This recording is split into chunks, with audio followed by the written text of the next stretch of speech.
ਸਾਹਿਬ ਜੀ। ਇੱਕ ਓਂਕਾਰ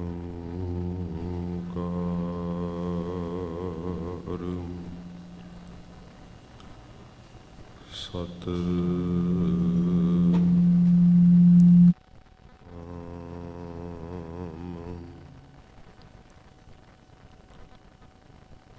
ਕਰਤਾ ਪੁਰਖ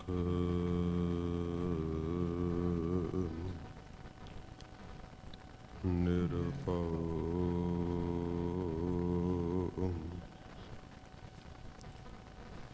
ਨਿਰਵੈਰ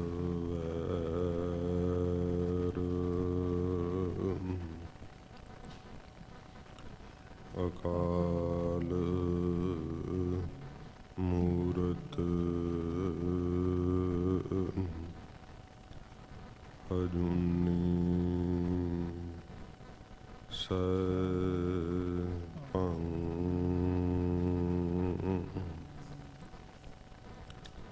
ਗੁਰ ਪ੍ਰਸਾਦਿ ਜਪ ਆਦਿ ਸਚ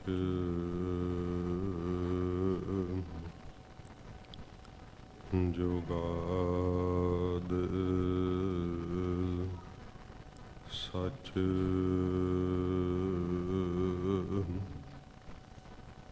ਹੈ ਭੀ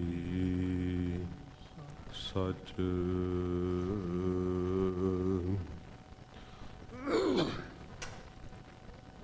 ਨਾਨਕ ਹੋਸੀ ਭੀ ਸਚ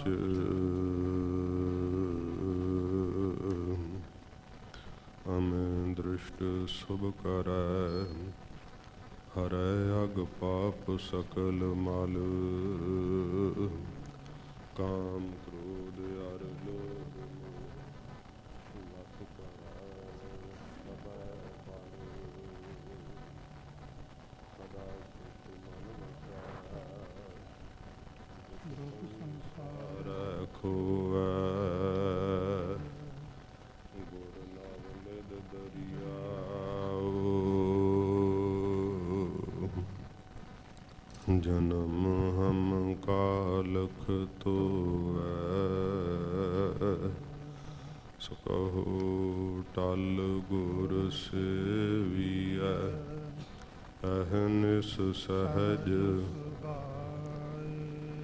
ਦਰਸ਼ਨ ਪਰਸੈ ਗੁਰੂ ਕੈ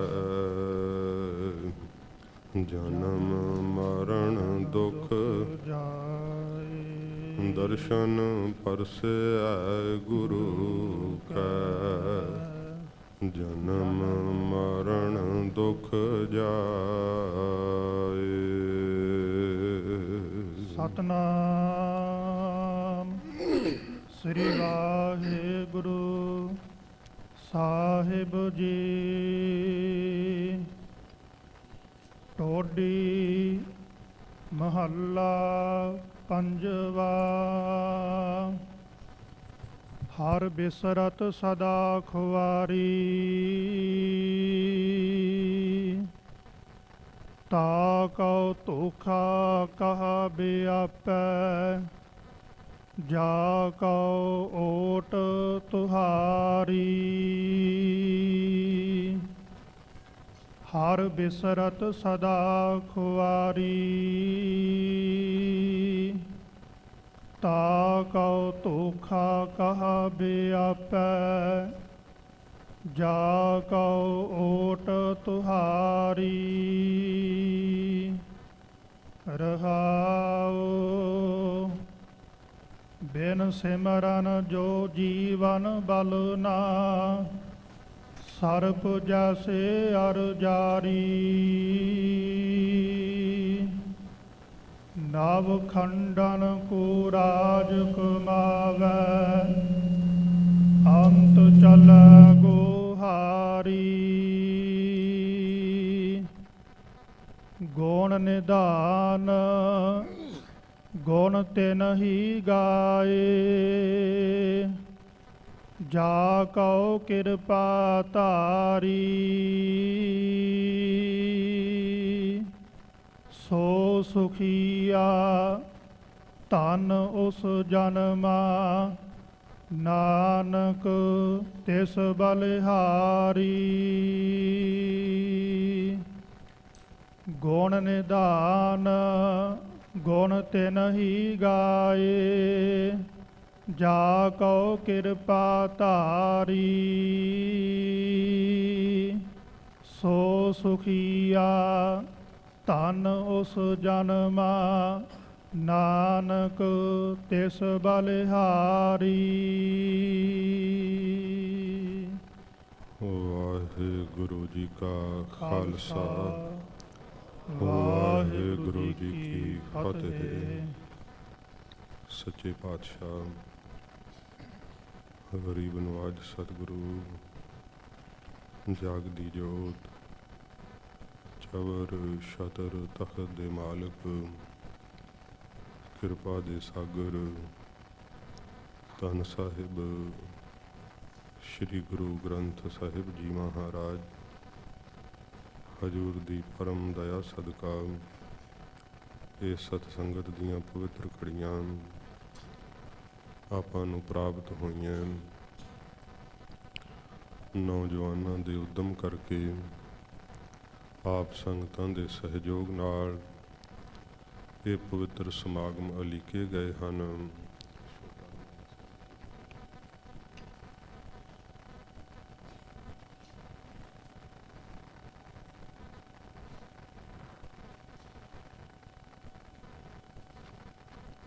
ਸਤਿਗੁਰੂ ਗਰੀਬ ਨਵਾਜ ਸ਼੍ਰੀ ਗੁਰੂ ਹਰਿਕ੍ਰਿਸ਼ਨ ਸਾਹਿਬ ਸੱਚੇ ਪਾਤਸ਼ਾਹ ਜੀ ਮਹਾਰਾਜ ਹਜ਼ੂਰ ਦੇ ਪਵਿੱਤਰ ਆਗਮਨ ਗੁਰਪੁਰਬ ਨੂੰ ਸਮਰਪਿਤ ਇਹ ਸਮਾਗਮ ਰੱਖੇ ਗਏ ਹੈ। ਸਿੰਘਾਂ ਦੀ ਇੱਛਾ ਸੀਗੀ ਕਿ ਸ੍ਰੀ ਦਸਮ ਬਾਣੀ ਦੇ ਅਰਥ ਆਪ ਸੁਣਾਓ। ਸਾਧ ਸੰਗਤ ਜੀ, 2 ਦਿਨ ਦੀ ਕਥਾ ਹੋਣ ਕਰਕੇ ਕਿਸੇ ਵੀ ਬਾਣੀ ਦੇ ਸੰਪੂਰਨ ਅਰਥ ਆਪਾਂ ਇਹਨਾਂ 2 ਦਿਨਾਂ ਦੇ ਸਮਾਗਮਾਂ ਵਿੱਚ ਨਹੀਂ ਸੀ ਸਰਵਣ ਕਰ ਸਕਦੇ, ਸੰਪੂਰਨਤਾ ਨਹੀਂ ਸੀ ਹੋ ਸਕਦੀ। ਫਿਰ ਸਿੰਘਾਂ ਦਾ ਇਹ ਗੁਰਮਤਾ ਸੀ ਕਿ ਖੁੱਲ੍ਹੀ ਵਿਚਾਰ ਹੀ ਆਪ ਸਟੇਜ 'ਤੇ ਕਰ ਲਓ। ਸਾਧ ਸੰਗਤ ਜੀ, ਇਹ ਪੰਥ ਦੀ ਰਵਾਇਤ ਹੈ। ਅਸੀਂ ਕਿਸੇ ਵੀ ਟੌਪਿਕ 'ਤੇ ਖੁੱਲ੍ਹਿਆਂ ਬੋਲਣਾ ਹੋਵੇ ਤਾਂ ਆਪਣੀ ਮਰਜ਼ੀ ਨਾਲ ਜਿਵੇਂ ਮਰਜ਼ੀ ਬੋਲਿਆ ਜਾ ਸਕਦਾ ਹੈ, ਪਰ ਜਿਹੜੀ ਇਹ ਪ੍ਰਣਾਲੀ ਹੈ ਇਹ ਹੌਲੀ ਹੌਲੀ, ਕਿਉਂਕਿ ਹੁਣ ਵਿਦਵਾਨ ਗੁਰਸਿੱਖਾਂ ਨੇ ਇਸ ਨੂੰ ਉਜਾਗਰ ਕੀਤਾ ਹੈ, ਪਰ ਇਹ ਪ੍ਰਣਾਲੀ ਹੌਲੀ ਹੌਲੀ ਖਤਮ ਹੁੰਦੀ ਜਾ ਰਹੀ ਸੀ।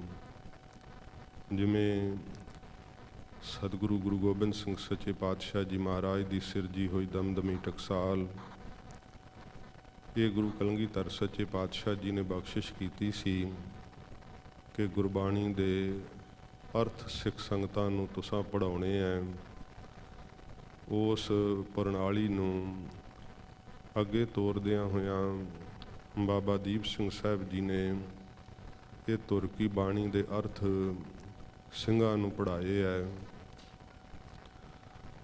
ਜਿਵੇਂ ਜਿਵੇਂ ਸਮਾਂ ਤਬਦੀਲ ਹੁੰਦਾ ਗਿਆ, ਇਸ ਸ਼ੈਲੀ ਵੀ ਜਿਹੜੀ ਹੈ ਉਹ ਥੋੜ੍ਹਾ ਬਦਲ ਗਈ, ਪਰ ਸੰਪਰਦਾਵਾਂ ਵਿੱਚ ਸਾਡੇ ਮਹਾਨ ਤਖਤਾਂ ਦੇ ਉੱਪਰ ਇਹ ਪੁਰਾਤਨ ਪ੍ਰਣਾਲੀ ਮੁਤਾਬਕ ਹੀ ਸਤਿਗੁਰਾਂ ਜੀ ਦੀ ਅੰਮ੍ਰਿਤ ਬਾਣੀ ਦੀ ਕਥਾ ਹੁੰਦੀ ਹੈ। ਅੰਮ੍ਰਿਤ ਵੇਲੇ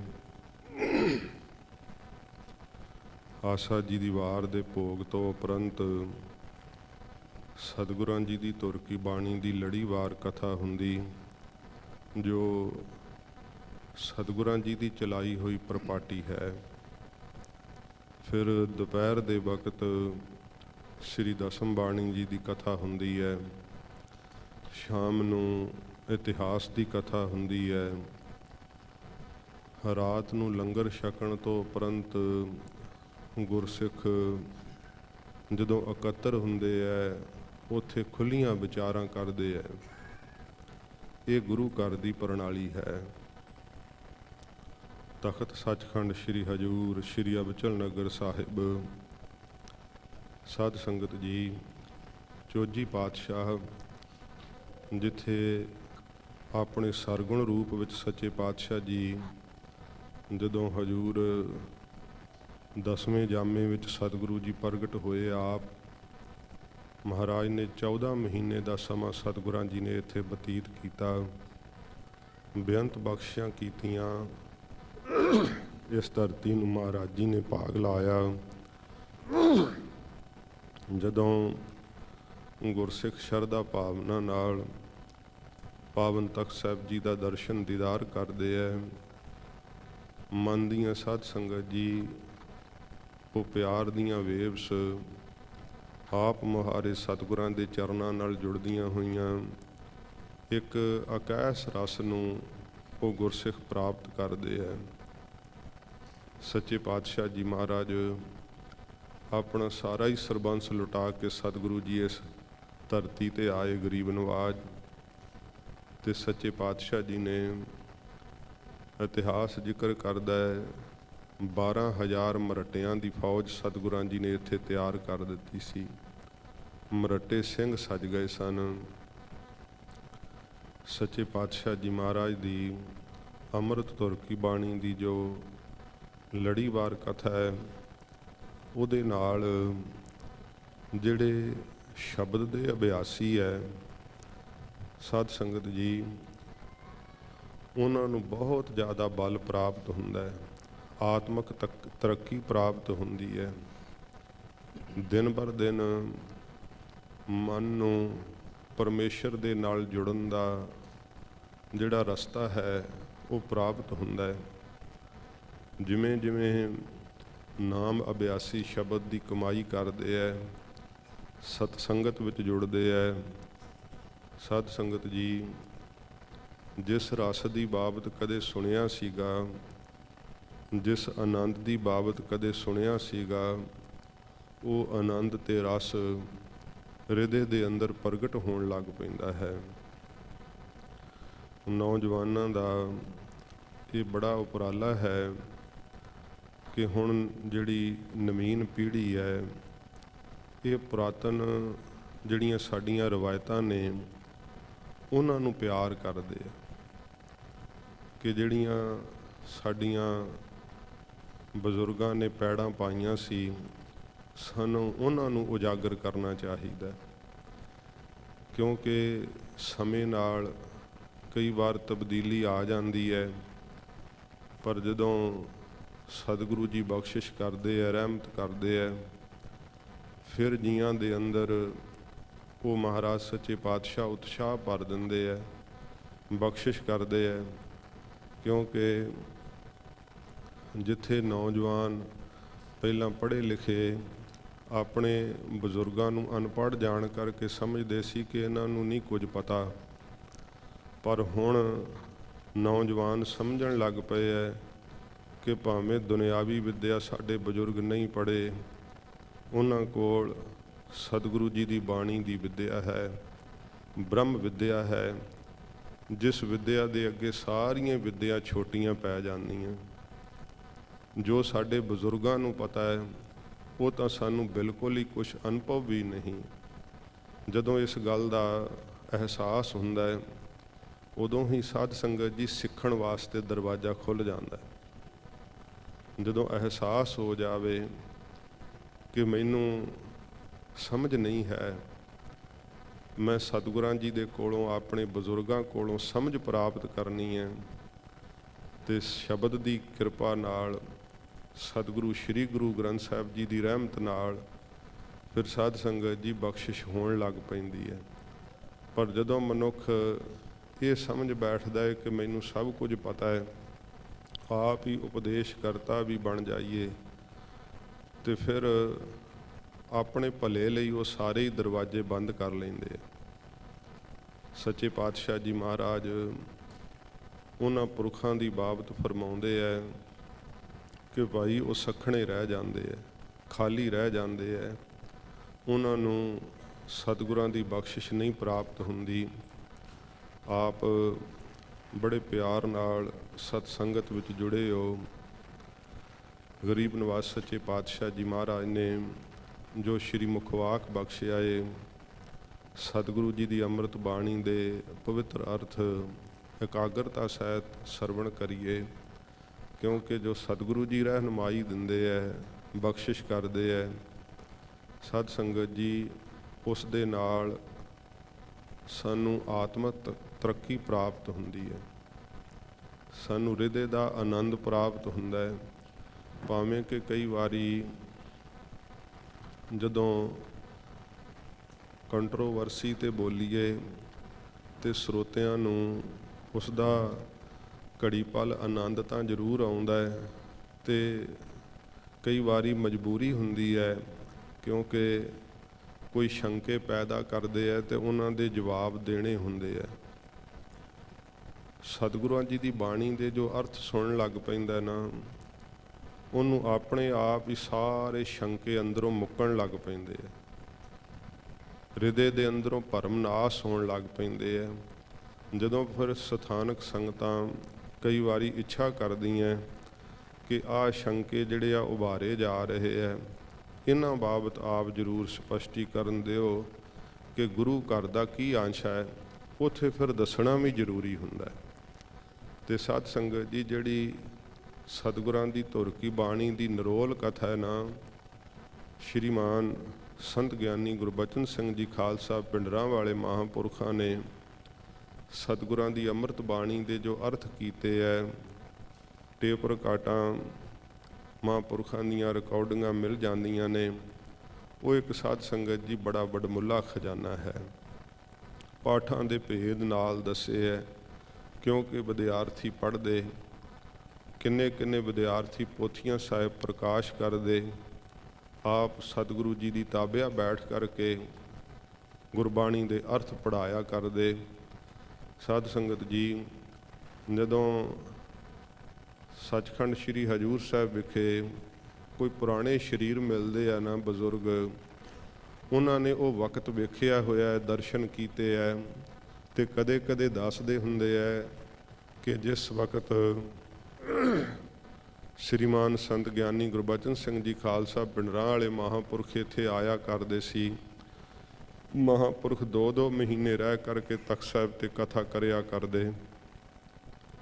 ਉਸ ਵਕਤ ਕਹਿੰਦੇ ਇਉਂ ਮਹਿਸੂਸ ਹੁੰਦਾ ਸੀ ਜਿਵੇਂ ਇੱਥੇ ਇੱਕ ਵਿਦਿਆਲਾ ਸਿਰਜਿਆ ਗਿਆ ਹੈ, ਜਿਵੇਂ ਟਕਸਾਲ ਇੱਥੇ ਸਿਰਜੀ ਗਈ ਹੈ, ਕਿਉਂਕਿ ਸਾਰੇ ਹੀ ਵਿਦਿਆਰਥੀ ਅੰਮ੍ਰਿਤ ਵੇਲੇ ਪੋਥੀਆਂ ਸਾਹਿਬ ਪ੍ਰਕਾਸ਼ ਕਰਕੇ ਕਥਾ ਸੁਣਦੇ।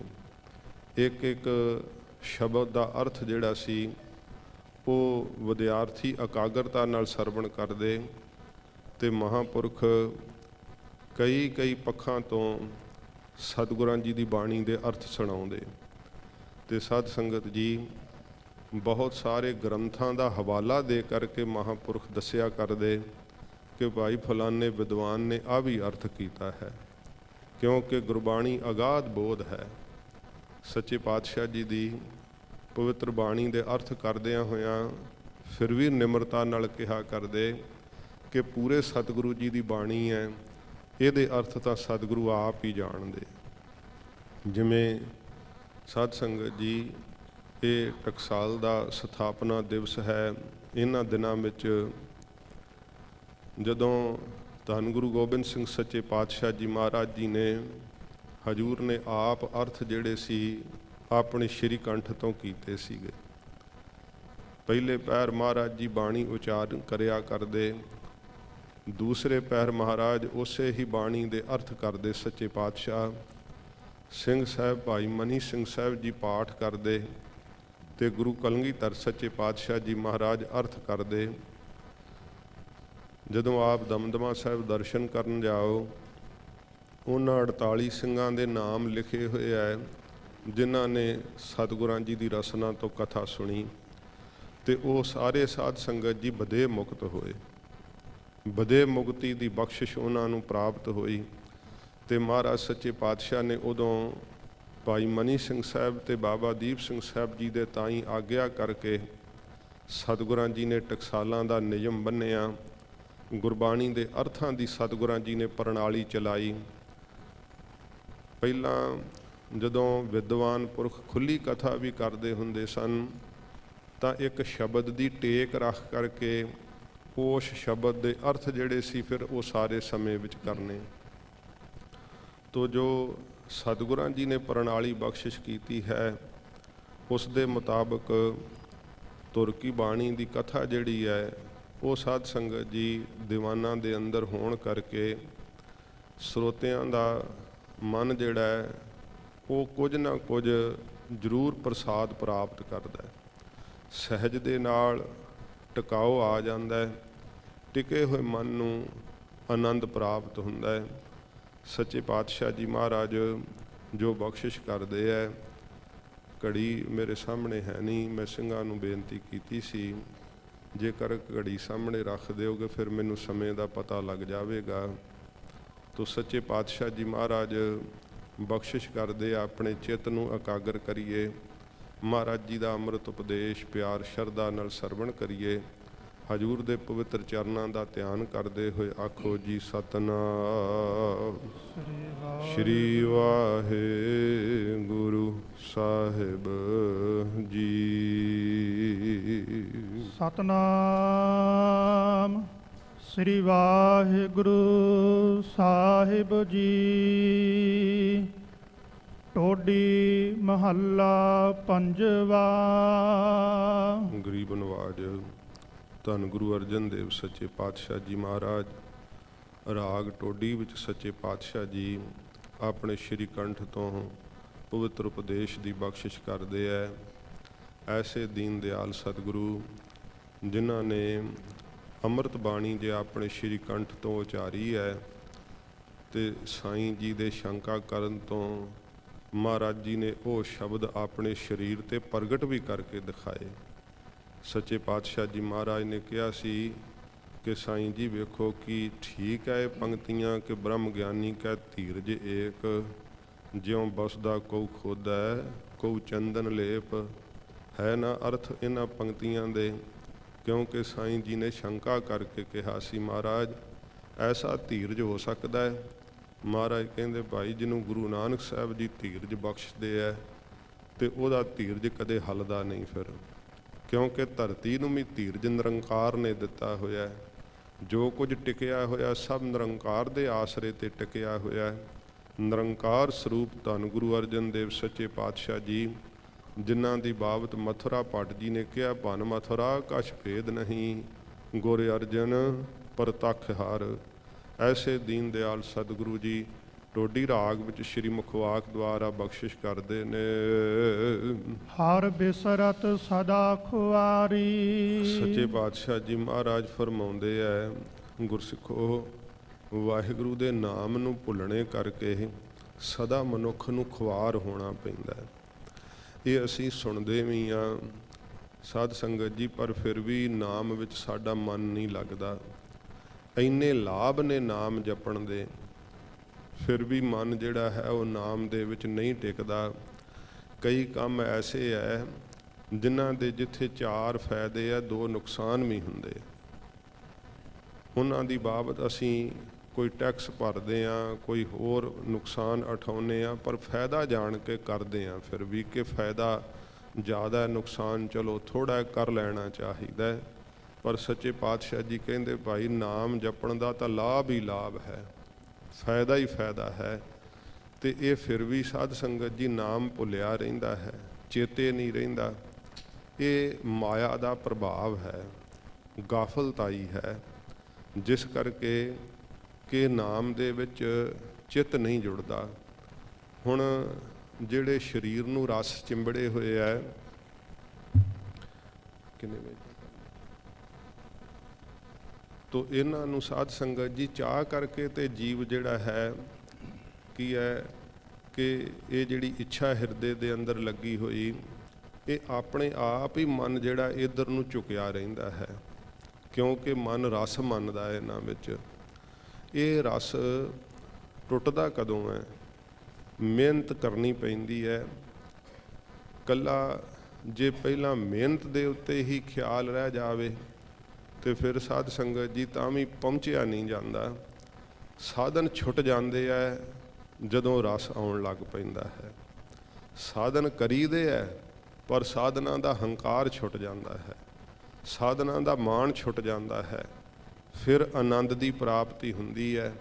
ਉਹੋ ਹੀ ਮਨ ਹੈ, ਉਹੋ ਹੀ ਸਰੀਰ ਹੈ। ਫਿਰ ਰਸਨਾ ਸਵਾਦਾਂ ਤੋਂ ਪਰਾਂ ਹੋ ਜਾਂਦੀ ਹੈ, ਨੇਤਰ ਰੂਪ ਵੇਖਣ ਤੋਂ ਪਰਾਂ ਹੋ ਜਾਂਦੇ ਹੈ। ਕੰਨ ਜਿਹੜੇ ਹੈ ਉਹ ਸੰਸਾਰ ਦੀ ਨਿੰਦਾ ਚੁਗਲੀ ਤੇ ਇਹ ਜਿਹੜੇ ਨਾਦ ਨੇ ਇਹਨਾਂ ਨੂੰ ਸੁਣਨ ਤੋਂ ਪਰਾਂ ਹੋ ਜਾਂਦੇ ਹੈ। ਸੱਚੇ ਪਾਤਸ਼ਾਹ ਮਹਾਰਾਜ ਅੰਦਰ ਇੱਕ ਇਹੋ ਜਿਹਾ ਰਸ ਪ੍ਰਗਟ ਕਰ ਦਿੰਦੇ ਹੈ ਜਿਸ ਕਰਕੇ ਕਿ ਸਾਧ ਸੰਗਤ ਜੀ ਮਨ ਅੰਦਰ ਨੂੰ ਹੀ ਜੁੜ ਜਾਂਦਾ ਹੈ। ਅੰਤਰੀਵ ਭਾਵ ਕੀ ਹੁੰਦਾ ਹੈ ਕਿ ਮਨ ਅੰਤਰਮੁਖੀ ਹੋ ਜਾਂਦਾ ਹੈ। ਜਿਵੇਂ ਹਿਰਨ ਦਾ ਪ੍ਰਮਾਣ ਗੁਰੂ ਅਮਰਦਾਸ ਸਾਹਿਬ ਜੀ ਮਹਾਰਾਜ ਹਜ਼ੂਰ ਆਪਣੀ ਬਾਣੀ ਵਿੱਚ ਦਿੰਦੇ ਹੈ ਕਿ ਉਹਦੇ ਨਾਪੇ ਵਿੱਚ ਕਸਤੂਰੀ ਹੁੰਦੀ ਹੈ, ਪਰ ਉਹਨੂੰ ਇਉਂ ਮਹਿਸੂਸ ਹੁੰਦਾ ਜਿਵੇਂ ਖੁਸ਼ਬੂ ਮੈਨੂੰ ਬਾਹਰੋਂ ਝਾੜੀਆਂ ਵਿੱਚੋਂ ਆ ਰਹੀ ਹੈ, ਅਤੇ ਉਸ ਖੁਸ਼ਬੂ ਨੂੰ ਲੱਭਦਾ ਹੈ, ਢੂੰਡਦਾ ਹੈ, ਪਰ ਨਹੀਂ ਪ੍ਰਾਪਤ ਹੁੰਦੀ। ਜੇ ਕਿਤੇ ਡਿੱਗੇ ਹੋਏ ਦੀ ਅਚਨਚੇਤ ਨਾਸਕਾ ਉਹਦੇ ਨਾਪੇ ਨਾਲ ਲੱਗ ਜਾਵੇ ਫਿਰ ਸਾਧ ਸੰਗਤ ਜੀ ਮਸਤ ਹੋ ਜਾਂਦਾ ਹੈ। ਕਈ ਦਿਨ ਉੱਠੋਂ ਉੱਠਦਾ ਨਹੀਂ। ਇਸੇ ਤਰ੍ਹਾਂ ਜੀਵ ਦਾ ਜਿਹੜਾ ਸੁਭਾਅ ਹੈ ਇਹ ਸੁੱਖ ਭਾਲਦਾ ਹੈ, ਆਨੰਦ ਭਾਲਦਾ ਹੈ, ਪਰ ਮਹਾਰਾਜ ਜੀ ਕਹਿੰਦੇ ਲੱਭਦਾ ਸੰਸਾਰ ਦੇ ਪਦਾਰਥਾਂ ਵਿੱਚੋਂ ਸੁੱਖ ਵੈ, ਲੱਭਦਾ ਸਰੀਰ ਦੇ ਰਸਾਂ ਵਿੱਚੋਂ ਸੁੱਖ ਵੈ। ਇਹ ਤਾਂ ਮਹਾਰਾਜ ਜੀ ਕਹਿੰਦੇ ਭਾਈ ਸਰੀਰ ਦੇ ਰਸ ਵੀ ਮੁੱਕ ਜਾਣ ਵਾਲੇ ਹੈ, ਸੰਸਾਰ ਦੇ ਪਦਾਰਥ ਵੀ ਮੁੱਕ ਜਾਣ ਵਾਲੇ ਹੈ, ਫਿਰ ਇਹਨਾਂ ਦਾ ਰਸ ਕਿਵੇਂ ਰਹੇਗਾ? ਮਾਇਆ ਰੰਗ ਬਰੰਗ ਕਰਤ ਭ੍ਰਮ, ਮੋਹ ਕਾ ਕੂਪ ਗੁਬਾਰ ਭਰਿਓ ਹੈ। ਮਾਇਆ ਦਾ ਜਿਹੜਾ ਰੰਗ ਹੈ ਨਾ ਇਹ ਬੇਰੰਗ ਕਰ ਦੇਣ ਵਾਲਾ ਹੈ। ਇਸੇ ਕਰਕੇ ਜੀਵ ਨੂੰ ਖੁਆਰੀ ਹੁੰਦੀ ਹੈ, ਕਿਉਂਕਿ ਜਿਸ ਚੀਜ਼ ਨੂੰ ਸੱਚਾ ਸਾਡੇ ਮਨ ਨੇ ਨਿਰਣਾ ਕਰਕੇ ਮੰਨਿਆ ਹੋਇਆ, ਜਦੋਂ ਉਹਦੇ ਪਿੱਛੇ ਲੱਗਾ ਰਹਿੰਦਾ ਹੈ ਉਹ ਫਿਰ ਧੋਖਾ ਦੇ ਦੇਵੇ ਤੇ ਫਿਰ ਸਾਧ ਸੰਗਤ ਜੀ ਖੁਆਰ ਹੀ ਹੁੰਦਾ ਨਾ।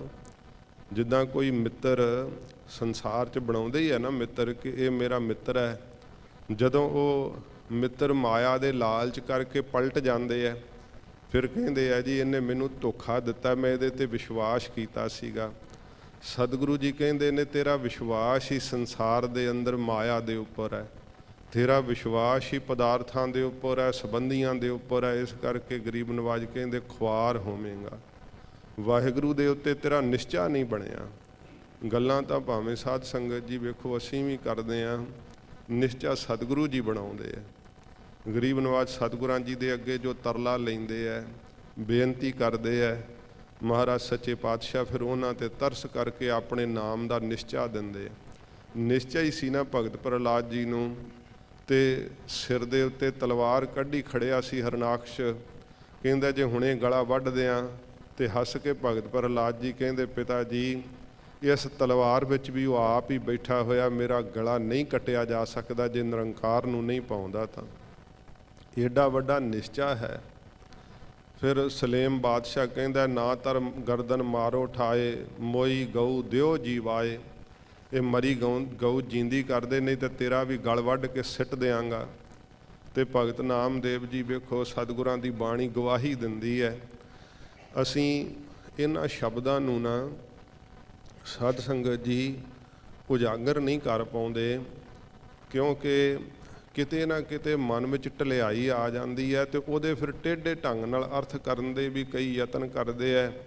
ਨਹੀਂ ਜੀ ਵੇਖੋ ਗਰੜ ਦੀ ਸਵਾਰੀ ਕਰਦੇ ਪਰਮੇਸ਼ਰ ਕਿੱਦਾਂ ਆ ਸਕਦੇ ਹੈ, ਜਦੋਂ ਕਿ ਸਤਿਗੁਰਾਂ ਦੀ ਬਾਣੀ ਗਵਾਹੀ ਭਰ ਰਹੀ ਹੈ ਪਾਖੰਤਨ ਬਾਣ ਬਜਾਏ ਲਾ, ਗਰੜ ਚੜ੍ਹੇ ਗੋਬਿੰਦ ਆਏ ਲਾ। ਫਿਰ ਇਹ ਨਹੀਂ ਕਿ ਕੇਵਲ ਮਹਾਰਾਜ ਆਏ ਹੈ, ਭਗਤ ਨਾਮਦੇਵ ਜੀ ਨਾਲ ਗੱਲਾਂ ਕੀਤੀਆਂ, ਉਹ ਬਚਨ ਮਹਾਰਾਜ ਆਪਣੀ ਬਾਣੀ ਵਿੱਚ ਕਹਿ ਰਹੇ ਹੈ। ਲੋੜ ਹੈ ਅੱਜ ਕਿ ਆਪ ਸ਼੍ਰੀ ਗੁਰੂ ਗ੍ਰੰਥ ਸਾਹਿਬ ਜੀ ਦੀ ਸੰਥਿਆ ਕਰੋ, ਮਹਾਰਾਜ ਜੀ ਦੀ ਬਾਣੀ ਉਹਦੇ ਅਰਥ ਸੁਣੋ, ਤੇ ਗਿਆਨ ਦਾ ਸਾਧ ਸੰਗਤ ਜੀ ਅੰਦਰ ਹੀ ਸੋਮਾ ਪ੍ਰਗਟ ਹੋ ਜਾਏਗਾ। ਮਹਾਰਾਜ ਆਪ ਨਿਰੰਕਾਰ ਕਹਿੰਦੇ ਆ ਭਗਤ ਨਾਮਦੇਵ ਜੀ ਨੂੰ, ਕਹੇ ਤਾਂ ਧਰਨ ਅਕੋਡੀ ਕਰੋ। ਨਾਮਦੇਵ ਕਹੇ ਤਾਂ ਧਰਤੀ ਪੁੱਠੀ ਕਰਦੇ ਆ। ਇਹ ਵਾਹਿਗੁਰੂ ਜੀ ਵੱਲੋਂ ਬਚਨ ਹੈ। ਭਗਤ ਨਾਮਦੇਵ ਜੀ ਦੇ ਪਿਆਰ ਵਿੱਚ ਨਿਸ਼ਚਾ ਹੈ। ਇਹ ਮਹਾਰਾਜ ਸੱਚੇ ਪਾਤਸ਼ਾਹ ਜੀ ਲਿਖਦੇ ਆ, ਸਤਿਗੁਰੂ ਜੀ ਆਪਣੀ ਬਾਣੀ ਦੇ ਅੰਦਰੋਂ ਭਗਤ ਨਾਮਦੇਵ ਜੀ ਦਾ, ਭਾਵੇਂ ਕਿ ਅੱਜ ਤੋਂ ਸਾਧ ਸੰਗਤ ਜੀ 700 ਸਾਲ ਪਹਿਲਾਂ ਉਹ ਵਾਕਿਆ ਹੋਇਆ ਤੇ ਪੰਡਰਪੁਰ ਦੇ ਅੰਦਰ ਹੋਇਆ ਵਾਕਿਆ, ਤੇ ਜਿੱਥੇ ਭਗਤ ਨਾਮਦੇਵ ਜੀ ਦੀ ਜੈ ਜੈਕਾਰ ਹੋਈ, ਮਰੀ ਹੋਈ ਗਊ ਜਿਉਂਦੀ ਹੋ ਗਈ। ਇਹ ਨਹੀਂ ਕਿ ਵੇਖੋ ਸਾਧ ਸੰਗਤ ਜੀ ਸਮਝਣਾ ਚਾਹੀਦਾ, ਜਿਹੜੀ ਗਊ ਸੀ ਨਾ ਉਹ ਕਿਸੇ ਬਿਮਾਰੀ ਨਾਲ ਨਹੀਂ ਸੀ ਮਰੀ, ਉਹਨੂੰ ਜ਼ਿਬਾ ਕੀਤਾ ਸੀ, ਗਲਾ ਕੱਟ ਦਿੱਤਾ ਸੀ ਗਊ ਦਾ। ਗਲ ਵੱਖਰਾ ਸੀ, ਧੜ ਵੱਖਰਾ ਸੀ ਉਸ ਦਾ, ਤੇ ਉਹ ਗਊ ਜਿਉਂਦੀ ਹੋਈ। ਸਤਿਗੁਰੂ ਜੀ ਦੀ ਬਾਣੀ ਵਿੱਚ ਲਿਖਿਆ ਹੋਇਆ, ਗਲਾ ਕੱਟਿਆ ਕਿਵੇਂ ਜੁੜ ਗਿਆ, ਪ੍ਰਭ ਭਾਵੈ ਬਿਨ ਸਾਸ ਤੇ ਰਾਖੈ। ਵਾਹਿਗੁਰੂ ਨੂੰ ਪਾਵੇ ਨਾ, ਏਡਾ ਵੱਡਾ ਨਿਸ਼ਚਾ ਮਹਾਰਾਜ ਜੀ ਭਗਤਾਂ ਨੂੰ ਦੇ ਦਿੰਦੇ ਆ। ਤੇ ਫਿਰ ਉੱਥੇ ਘੁੰਮਿਆ ਹੋਇਆ ਮੰਦਿਰ ਵੀ ਵੇਖ ਲਓ, ਉੱਥੇ ਹੀ ਹੈ। ਜਿਹੜੀਆਂ ਸੰਗਤਾਂ ਸੱਚਖੰਡ ਸ੍ਰੀ ਹਜ਼ੂਰ ਸਾਹਿਬ ਦਰਸ਼ਨ ਕਰਨ ਜਾਂਦੀਆਂ, ਉਹ ਮਹਾਰਾਜ ਜੀ ਦੇ ਪਿਆਰ ਦੇ ਉਸ ਪ੍ਰਤੀਕ ਦਿਉਰੇ ਦੇ ਦਰਸ਼ਨ ਕਰਦੀਆਂ ਜਾ ਕੇ। ਇੱਕ ਗੱਲ ਗੁਰਸਿੱਖਾਂ ਨੂੰ ਜ਼ਰੂਰ ਖਿਆਲ ਰੱਖਣੀ ਚਾਹੀਦੀ ਹੈ, ਜਦੋਂ ਆਪਾਂ ਅੰਮ੍ਰਿਤ ਛਕਦੇ ਹਾਂ ਨਾ, ਉਦੋਂ ਬਚਨ ਕਰਦੇ ਹਾਂ ਕਿ ਅੱਜ ਤੋਂ ਇਹ ਸ਼ੀਸ਼, ਜਦੋਂ ਪੰਜ ਪਿਆਰੇ ਸਿੰਘ ਸਾਹਿਬਾਨ ਕਹਿੰਦੇ ਹੈ ਕਿ ਸ਼੍ਰੀ ਗੁਰੂ ਗ੍ਰੰਥ ਸਾਹਿਬ ਜੀ ਤੋਂ ਬਿਨਾਂ, ਸ਼ਸਤਰਾਂ ਤੋਂ ਬਿਨਾਂ ਕਿਸੇ ਹੋਰ ਦੇ ਅੱਗੇ ਨਹੀਂ ਝੁਕਣਾ ਚਾਹੀਦਾ। ਇਹ ਬਚਨ ਕੀਤਾ ਜਾਂਦਾ ਹੈ। ਪਰ ਆਪਣੇ ਵੱਡਿਆਂ ਦਾ, ਬਜ਼ੁਰਗਾਂ ਦਾ ਸਤਿਕਾਰ ਕਰੀਦਾ, ਝੁਕ ਕੇ ਨਮਸਕਾਰ ਕਰੀਦੀ ਹੈ। ਇਹ ਵੀ ਸਾਧ ਸੰਗਤ ਜੀ ਭੁੱਲਦਾ ਹੀ ਜਾ ਰਿਹਾ ਹੈ, ਕਿਉਂਕਿ ਪੈਰੀ ਪਵਣਾ ਜਗ ਵਰਤਾਇਆ ਗੁਰੂ ਨਾਨਕ ਸਾਹਿਬ ਨੇ ਬਖਸ਼ਿਸ਼ ਕੀਤੀ, ਨਹੀਂ ਤੇ ਸੰਸਾਰ ਤਾਂ ਹੰਕਾਰ ਨਾਲ ਆਕੜਿਆ ਫਿਰਦਾ ਸੀ। ਇਹ ਗੁਰੂ ਨਾਨਕ ਸਾਹਿਬ ਨੇ ਨਿਮਰਤਾ ਦੀ ਬਖਸ਼ਿਸ਼ ਕੀਤੀ ਹੈ, ਸੱਚੇ ਪਾਤਸ਼ਾਹ ਨੇ। ਤੇ ਮੈਂ ਬੇਨਤੀ ਇਹ ਕਰਨ ਲੱਗਾ ਸਾਂ, ਗੁਰਸਿੱਖ ਉੱਥੇ ਜਾਂਦੇ ਆ ਪਰ ਪਤਾ ਨਾ ਹੋਣ ਕਰਕੇ ਸਾਧ ਸੰਗਤ ਜੀ, ਉਸ ਮੰਦਿਰ ਦੇ ਅੰਦਰ ਸ਼ਿਵਲਿੰਗ ਹੈ, ਉਹ ਸ਼ਿਵ ਜੀ ਦੇ ਜਿਹੜੇ 12 ਜੋਤੀਲਿੰਗ ਨੇ ਉਹਨਾਂ ਵਿੱਚੋਂ ਇੱਕ ਮੰਦਿਰ ਹੈ। ਤੇ ਉੱਥੇ ਜਾ ਕਰਕੇ, ਕਿਉਂਕਿ ਜਦੋਂ ਅੰਮ੍ਰਿਤ ਛਕਿਆ ਫਿਰ ਉੱਥੇ ਚੜ੍ਹਿਆ ਪ੍ਰਸ਼ਾਦ ਚੜਾਉਣਾ ਤੇ ਚੜ੍ਹਿਆ ਪ੍ਰਸ਼ਾਦ ਲੈ ਕੇ ਖਾਣਾ, ਇਹ ਮਨ੍ਹਾ ਕੀਤਾ ਹੁੰਦਾ ਹੈ। ਪਰ ਕਿਸੇ ਅਸਥਾਨ ਦੀ ਬੇਅਦਬੀ ਨਹੀਂ ਕਰੀਦੀ, ਨਰਾਦਰ ਨਹੀਂ ਕਰੀਦਾ, ਆਪਣੀ ਮਰਿਆਦਾ ਵਿੱਚ ਪਰਪੱਕ ਰਹੀਦਾ, ਅਸੀਮੀ ਜਾਈਦਾ। ਤੇ ਸ਼੍ਰੀਮਾਨ ਸੰਤ ਗਿਆਨੀ ਗੁਰਬਚਨ ਸਿੰਘ ਜੀ ਖਾਲਸਾ ਪਿੰਡਰਾਂ ਵਾਲੇ ਮਹਾਂਪੁਰਖਾਂ ਨੇ ਕਥਾ ਵਿੱਚ ਕਿਹਾ ਕਿ ਜਥੇ ਸਮੇਤ ਮਹਾਂਪੁਰਖ ਉੱਥੇ ਗਏ। ਤੇ ਸਾਧ ਸੰਗਤ ਜੀ, ਉਹ ਪ੍ਰਤੀਕ ਹੈ ਭਗਤ ਨਾਮਦੇਵ ਜੀ ਵੱਲ ਮਹਾਰਾਜ ਨੇ ਉਹ ਮੰਦਿਰ ਹੀ ਦਾ ਮੂੰਹ ਘੁਮਾ ਕੇ ਕਰ ਦਿੱਤਾ ਸੀ, ਤੇ ਅੱਜ ਵੀ ਮੰਦਿਰ ਦਾ ਮੂੰਹ ਉਧਰ ਨੂੰ ਹੀ ਹੈ। ਫੇਰ ਦਿਆ ਦੇਹੁਰਾ ਨਾਮੇ ਕੋ ਪੰਡੀਅਨ ਕੋ ਪਿਸ਼ਵਾ ਰਲਾ, ਉਹ ਪਾਂਡਿਆਂ ਦੇ ਵੱਲ ਪਿੱਠ ਕਰ ਦਿੱਤੀ ਸੀ। ਤੇ ਉਹਦੀਆਂ ਕਈ ਨਿਸ਼ਾਨੀਆਂ ਨੇ।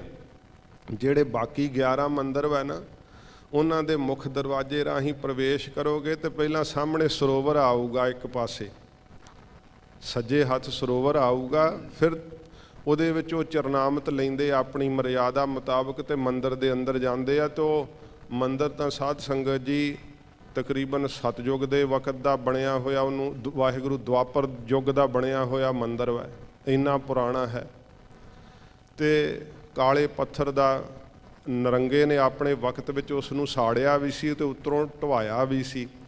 ਤੇ ਮਰਟਿਆਂ ਦੀ ਇੱਕ ਮਹਾਰਾਣੀ ਹੈ ਜਿਹਨੇ ਦੁਬਾਰਾ ਸੇਵਾ ਕਰਾਈ, ਉਹਦੀ ਉੱਥੇ ਮੂਰਤੀ ਵੀ ਲੱਗੀ ਹੋਈ ਹੈ। ਜਦੋਂ ਬਾਕੀ 11 ਮੰਦਿਰਾਂ ਵਿੱਚ ਤੁਸੀਂ ਮੁੱਖ ਦਰਵਾਜ਼ੇ ਰਾਹੀਂ ਜਾਓਗੇ, ਮੇਰਾ ਜਾਣਕਾਰੀ ਮੰਦਿਰਾਂ ਦੀ ਦੇਣ ਵਾਸਤੇ ਨਹੀਂ ਹੈ ਮੰਤਵ, ਮੇਰਾ ਮੰਤਵ ਇਹ ਹੈ ਕਿ ਜੇ ਨਿਸ਼ਚਾ ਕੀਤਾ ਨਾਮ ਭਗਤ ਬਾਬਾ ਨਾਮਦੇਵ ਜੀ ਮਹਾਰਾਜ ਨੇ, ਤੇ ਵੇਖੋ ਨਿਸ਼ਚੇ ਨੇ ਕਿਆ ਰੰਗ ਲਾਇਆ ਕਿ ਮਹਾਰਾਜ ਜੀ ਨੇ ਐਡੀ ਵੱਡੀ ਇਮਾਰਤ ਘੁਮਾ ਕੇ ਭਗਤ ਨਾਮਦੇਵ ਜੀ ਵੱਲ ਕਰ ਦਿੱਤੀ ਸੀ। ਤੇ ਉਸ ਮੰਦਿਰ ਵਿੱਚ ਜਦੋਂ ਤੁਸੀਂ ਜਾਓਗੇ, ਉਹਦੇ ਸਾਹਮਣੇ ਉਹ ਸਰੋਵਰ ਨਹੀਂ ਆਵੇਗਾ, ਤਲਾਬ ਨਹੀਂ ਆਵੇਗਾ, ਉਹਦੀ ਪਿੱਠ ਦੇ ਪਿੱਛੇ ਉਹ ਤਲਾਬ ਹੈ, ਕਿਉਂਕਿ ਉਹ ਘੁੰਮਿਆ ਹੋਇਆ। ਉਹਨੇ ਦਾ ਉਹਨਾਂ ਧਰਤੀ ਦਾ ਹਿੱਸਾ ਹੀ ਮਹਾਰਾਜ ਨੇ ਘੁਮਾ ਦਿੱਤਾ ਸੀ। ਜਿਹੜੇ ਨਿਸ਼ਚਾ ਕਰਦੇ ਆ ਨਾਮ ਦੇ ਉੱਪਰ, ਸਤਿਗੁਰੂ ਜੀ ਕਹਿੰਦੇ ਉਹ ਭਾਈ ਕਦੇ ਖੁਆਰ ਨਹੀਂ ਹੁੰਦੇ। ਲੋਕ ਪਰਲੋਕ ਵਿੱਚ ਉਹਨਾਂ ਦੀ ਮਹਾਰਾਜ ਰੱਖਿਆ ਕਰਦੇ ਆ। ਝੂਠਾ ਸੌਦਾ ਖਰੀਦਣ ਵਾਲੇ ਸੰਸਾਰ ਦੇ ਅੰਦਰ ਸਾਧ ਸੰਗਤ ਜੀ ਮੋਹ ਪਾ ਕਰਕੇ ਮਾਇਆ ਦੇ ਆਧਾਰ ਬਣਾ ਕਰਕੇ ਜਿਉਣ ਵਾਲੇ ਮਹਾਰਾਜ ਕਹਿੰਦੇ ਜਦੋਂ ਨਾਮ ਨੂੰ ਭੁਲਾ ਦਿੰਦੇ ਐ ਤੇ ਭਾਈ ਉਹਨਾਂ ਨੂੰ ਸੰਸਾਰ ਦੇ ਅੰਦਰ ਵੀ ਤੇ ਸੰਸਾਰ ਤੋਂ ਬਾਅਦ ਵੀ ਜਦੋਂ ਸਰੀਰ ਤਿਆਗਣਾ ਇੱਥੇ ਸਾਧ ਸੰਗਤ ਜੀ ਦੁੱਖਾਂ ਵਿੱਚ ਖੁਆਰ ਹੋਣਾ ਪੈਂਦਾ, ਮਰਨ ਤੋਂ ਬਾਅਦ ਜਮ ਖੁਆਰ ਕਰਦੇ ਆ। ਤਾ ਕਉ ਧੋਖਾ ਕਹਾ ਬਿਆਪੈ, ਜਾ ਕਉ ਓਟ ਤੁਹਾਰੀ। ਹਜ਼ੂਰ ਫਰਮਾਉਂਦੇ ਐ ਕਿ ਉਹਨਾਂ ਨੂੰ ਧੋਖਾ ਕਿਵੇਂ ਵਿਆਪ ਸਕਦਾ ਹੈ। ਉਹਨਾਂ ਨੂੰ ਕਦੇ ਸਾਧ ਸੰਗਤ ਜੀ ਧੋਖਾ ਨਹੀਂ ਵਿਆਪ ਸਕਦਾ। ਕਿਹਨਾਂ ਨੂੰ? ਜਾ ਕੋ ਓਟ ਤੁਹਾਰੀ। ਸੱਚੇ ਪਾਤਸ਼ਾਹ ਜੀ ਜਿਨ੍ਹਾਂ ਨੂੰ ਤੁਹਾਡੀ ਓਟ ਹੈ, ਤੁਹਾਡਾ ਆਸਰਾ ਹੈ, ਉਹਨਾਂ ਨੂੰ ਕਦੇ ਧੋਖਾ ਨਹੀਂ ਵਿਆਪ ਸਕਦਾ। ਧੋਖਾ ਉਹ ਹੁੰਦਾ ਹੈ ਜਿਸ ਚੀਜ਼ ਨੂੰ ਤੁਸੀਂ ਸੱਚ ਮੰਨਿਆ ਹੋਵੇ ਅਸਲ ਵਿੱਚ ਉਹ ਸੱਚ ਨਾ ਹੋਵੇ, ਤੇ ਫਿਰ ਜਦੋਂ ਉਸ ਦੀ ਜ਼ਰੂਰਤ ਪੈਣ ਵਾਸਤੇ ਤੁਸੀਂ ਉਹਦੇ ਕੋਲੋਂ ਸਹਾਇਤਾ ਮੰਗੋ ਤੇ ਫਿਰ ਉਹ ਸਹਾਇਤਾ ਨਾ ਕਰ ਸਕੇ, ਫਿਰ ਮਨੁੱਖ ਕਹਿੰਦਾ ਹੈ ਕਿ ਮੇਰੇ ਨਾਲ ਧੋਖਾ ਹੋ ਗਿਆ। ਜਦੋਂ ਮਨੁੱਖ ਦਾ ਸਰੀਰ ਛੁੱਟਦਾ ਨਾ, ਉਦੋਂ ਮਨੁੱਖ ਸੋਚਦਾ ਹੈ ਕਿ ਮੇਰੇ ਨਾਲ ਧੋਖਾ ਹੋ ਗਿਆ, ਛਲ ਹੋ ਗਿਆ, ਕਿਉਂਕਿ ਮਾਇਆ ਨੇ ਮੈਨੂੰ ਸਾਰੀ ਉਮਰ ਹੀ ਛਲ ਛੱਡਿਆ। ਜਿਸ ਨਾਮ ਦੀ ਕਮਾਈ ਨੂੰ ਕਰਨ ਵਾਸਤੇ ਮੈਂ ਸੰਸਾਰ ਵਿੱਚ ਆਇਆ ਸਾਂ, ਉਹ ਨਾਮ ਨਹੀਂ ਮੈਥੋਂ ਜਪਿਆ ਗਿਆ। ਇਸ ਕਰਕੇ ਉਹ ਮਹਿਸੂਸ ਕਰਦਾ ਹੈ ਕਿ ਮੇਰੇ ਨਾਲ ਧੋਖਾ ਹੋ ਗਿਆ। ਕੀ ਧੋਖਾ ਹੋਇਆ? ਸਵਾਸਾਂ ਦੀ ਸਾਰੀ ਪੂੰਜੀ ਬਰਬਾਦ ਹੋ ਗਈ, ਸਾਰੇ ਸਵਾਸ ਵਿਅਰਥ ਚਲੇ ਗਏ, ਮਨੁੱਖਾ ਜਨਮ ਬਰਬਾਦ ਹੋ ਗਿਆ, ਕੌਡੀਆਂ ਦੇ ਭਾਅ ਖਰਾਬ ਕਰ ਦਿੱਤਾ। ਸੱਚੇ ਪਾਤਸ਼ਾਹ ਜੀ ਮਹਾਰਾਜ ਕਹਿੰਦੇ ਜਿਹਨੂੰ ਮੇਰੇ ਵਾਹਿਗੁਰੂ ਦੀ ਓਟ ਹੈ, ਨਿਰੰਕਾਰ ਦਾ ਆਸਰਾ ਹੈ, ਉਹਨੂੰ ਦੱਸੋ ਫਿਰ ਧੋਖਾ ਕਿਵੇਂ ਵਿਆਪ ਸਕਦਾ। ਇੱਥੇ ਮਹਾਰਾਜ ਲਾਜ ਰੱਖਦੇ ਹੈ। ਫਿਰ ਸੱਚੇ ਪਾਤਸ਼ਾਹ ਪਰਲੋਕ ਦੇ ਅੰਦਰ ਜਿੱਥੇ ਹੋਰ ਕੋਈ ਚੀਜ਼ ਕੰਮ ਨਹੀਂ ਆਉਂਦੀ, ਕਿਸੇ ਸੰਬੰਧੀ ਨੇ ਸਾਧ ਸੰਗਤ ਜੀ ਨਾਲ ਨਹੀਂ ਚੱਲਣਾ, ਉੱਥੇ ਸੱਚੇ ਪਾਤਸ਼ਾਹ ਜੀ ਮਹਾਰਾਜ ਦਾ ਨਾਮ ਫਿਰ ਛੁਡਾ ਲੈਂਦਾ ਦੁੱਖਾਂ ਤੋਂ, ਰਹਿਨੁਮਾਈ ਕਰਦਾ ਹੈ।